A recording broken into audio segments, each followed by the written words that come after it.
ಬಿಜೆಪಿಯಿಂದ ಉಚ್ಚಾಟನೆಗೆ ಖಂಡನೆ. ಯತ್ನಾಳ್ ನಿಗಿ ಭ್ರಷ್ಟ ಕುಟುಂಬದ ಮಾತನ್ನ ಕೇಳಿ ನನ್ನನ್ನು ಉಚ್ಚಾಟನೆ ಮಾಡಿದ್ದಾರೆ. ನಾನೇನು ಭ್ರಷ್ಟಾಚಾರ ಮಾಡಿಲ್ಲ, ಅಡ್ಡ ಮತದಾನವನ್ನು ಕೂಡ ಮಾಡಿಲ್ಲ. ಹಿಂದುತ್ವದ ಪರ ಮಾತನಾಡುವವರನ್ನ ತುಳಿಯುವಂತಹ ಯತ್ನವಾಗಿದೆ.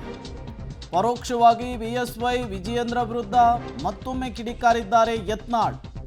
ಎಲ್ಲ ಸಮುದಾಯದ ಯುವಕರು ನನ್ನ ಪರ ಧ್ವನಿಯನ್ನ ಎತ್ತುತ್ತಾ ಇದ್ದಾರೆ.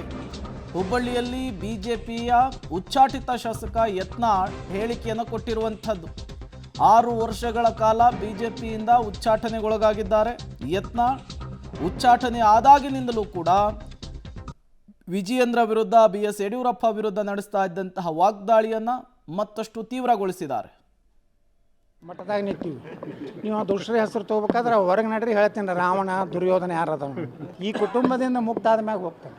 ನೋಡೋಣಲ್ರಿ, ಯಾಕೆ ಭರವಸೆ ಹೀನರಾಗಬಾರ್ದು.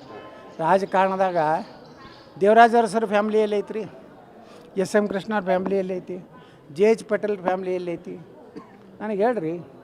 ವೀರೇಂದ್ರ ಪಾಳ್ರ ಫ್ಯಾಮ್ಲಿ ಎಲ್ಲಿ ಐತಿ, ನಿಜಲಿಂಗಪ್ಪನವ್ರ ಫ್ಯಾಮ್ಲಿ ಎಲ್ಲಿ ಐತಿ. ಹೋಗೋದೇ ಒಂದು ದಿವಸ, ಇದು ಯಾವುದೂ ಶಾಶ್ವತ ಅಲ್ಲ. ಯಾವುದೇ ಒಂದು ಪಕ್ಷ ಒಂದು ಕುಟುಂಬಕ್ಕೆ ಕೊಡಬಾರ್ದು. ಮೊದಲು ವಿಜಯೇಂದ್ರ ರಾಜೀನಾಮೆ ಕೊಡತ್ತೇಳ್ರಿ. ಯಾಕಂದ್ರೆ ಡಿ ಕೆ ಶಿವಕುಮಾರ್ ಹೇಳ್ಯಾನ, ನಮ್ಮ ಭಿಕ್ಷೆಯಿಂದ ನೀವು ಹಾಗೆ ಹೇಳ್ಯಾರಿಲ್ಲ, ನೀವು ಮಾಧ್ಯಮದವ್ರು ಹೇಳ್ರಿ ಏನಂತ ಹೇಳ್ಯಾರಿ, ನಮ್ಮ ಭಿಕ್ಷೆಯಿಂದ ನೀ ಎಮ್.ಎಲ್.ಎ ಆಗ್ಯಪ್ಪ, ವಿಧಾನಸಭೆ ಕಟ್ಟಿ ಹತ್ತಿದ್ದೆ, ನಾವು ಏನಾರ ನಾಗರಾಜಗೌಡ ಕೊಟ್ಟಿದ್ರೆ ನೀನು 30,000 ಲಗ ಹೊಡಿತಿದ್ದೆ ಅಂತ ಹೇಳಿದ್ದ.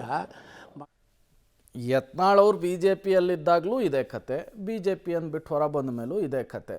ವಿಜಯೇಂದ್ರ ವಿರುದ್ಧ ಬಿಎಸ್ ಯಡಿಯೂರಪ್ಪ ವಿರುದ್ಧ ವಾಗ್ದಾಳಿಯನ್ನು ಮುಂದುವರಿಸ್ತಾನೆ ಇದ್ದಾರೆ.